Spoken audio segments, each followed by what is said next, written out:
Lengo la mkutano wetu tunaofanya leo ni tunataka tutoe taarifa kwa umma kuhusiana na maandalizi ya tukio la utoaji tuzo kwa washindi wa shindano la kitaifa linalojulikana kama Vijana Uchumi Challenge la mwaka 2026. Ndugu waandishi wa habari, tukio la utoaji wa tuzo kwa washindi wa shindano la kitaifa la Vijana Uchumi Challenge itafanyika tarehe 5 mwezi Julai 2026 katika ukumbi wa mikutano wa kimataifa wa Julius Nyerere unaojulikana kama JNICC hapa Dar es Salaam kuanzia saa 2 asubuhi, ambapo Mheshimiwa Dr. Samia Suluhu Hassan, Rais wa Jamhuri ya Muungano wa Tanzania, anatarajiwa kuwa mgeni rasmi katika tukio hilo. Ndugu waandishi wa habari, shindano la kitaifa la Vijana Uchumi Challenge la mwaka 2026 limeanzishwa katika mwelekeo wa kutoa nafasi kwa vijana wa Tanzania kutumia fikra, ubunifu, maarifa pamoja na vipaji vyao katika kushiriki kujenga uchumi wa taifa letu. Serikali inaamini kwamba vijana wana mchango mkubwa sana katika kutafuta majibu ya changamoto za kiuchumi, lakini pia na majibu ya kijamii, kuongeza ajira, kuimarisha uzalishaji, kukuza ujasiriamali, lakini pia kutoa masuluhisho ambayo yanaweza kugusa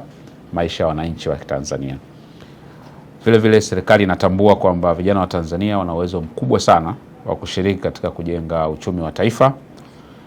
kupitia fikra bunifu ambazo wanakuwa nazo, shughuli za ujasiriamali, kushiriki kwenye masuala ya teknolojia na uzalishaji, na ndio maana shindano hili limeandaliwa ili tuweze kuibua mawazo bunifu ya vijana, tunayachambua, lakini pia yale ambayo yataonekana yanatija tutayakuza na kuyaunganisha pia katika fursa za utekelezaji wake. Kwa hiyo kwa mantiki hiyo, Vijana Uchumi Challenge sio tu shindano la kuwapata washindi wenye mawazo bora,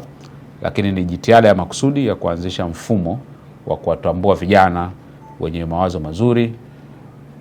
wenye ubunifu ambao tunaweza tukawaendeleza kama serikali, lakini pia tukaunganisha na wataalamu,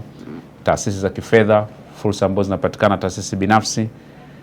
Mawazo ya vijana wengine yanahitaji uwekezaji, tutaunganisha na wawekezaji, lakini pia na wadau wengine wa maendeleo, ili mawazo yao yasiishie tu kuwa maandishi ya kimiradi,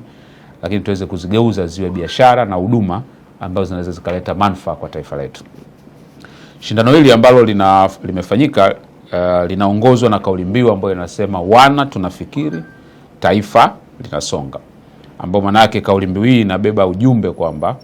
vijana wanapopewa nafasi ya kusikilizwa na kushirikishwa katika kutafuta suluhisho la changamoto, taifa linapata nguvu mpya ya kusonga mbele kwa pamoja. Kwa katika hatua hii, ninapenda kumshukuru kwa dhati sana Mheshimiwa Dr. Samia Suluhu Hassan, Rais wa Jamhuri ya Muungano wa Tanzania, kwa uongozi wake na dhamira yake ya dhati ya kuhakikisha kwamba vijana wanapewa nafasi ya kushiriki kikamilifu katika kujenga uchumi wa taifa letu. Kupitia kambi hiyo ya washiriki 100 ambao walipatikana, washiriki walipata mafunzo kwenye maeneo mbalimbali kama elimu ya fedha, ubunifu na uendelevu wa mawazo yao, utatuzi wa changamoto za kiuchumi, lakini walifundishwa pia mbinu za kuwasilisha mawazo yao mbele ya majaji na pia mbele ya wawekezaji ambao wanaweza kuyauza mawazo yao ili wapate fursa ya kuwekezwa katika shughuli wanazotarajia kuzifanya. Lakini pia walifundishwa maandalizi ya miradi ambayo inaweza kufadhiliwa, tunasema bankable project, walifundishwa namna kuziandaa, lakini walipata ushauri pia wa kitaalamu kupitia mentorship na coaching,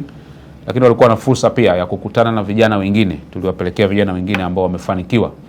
kibiashara na kiuwekezaji ili wapate uzoefu kupitia vijana wenzao namna ambavyo wameweza kupiga hatua. Kwa ndugu waandishi wa habari, napenda pia kutaarifu umma kwamba kambi ya Vijana Uchumi Challenge mwaka 2026 iliyoshirikisha washiriki 100 ilihitimishwa tarehe 27 mwezi wa Juni mwaka 2026 katika chuo cha uongozi cha Mwalimu Julius Nyerere Kibaha mkoani Pwani. Kambi hiyo ilikuwa sehemu muhimu ya maandalizi ya hatua ya fainali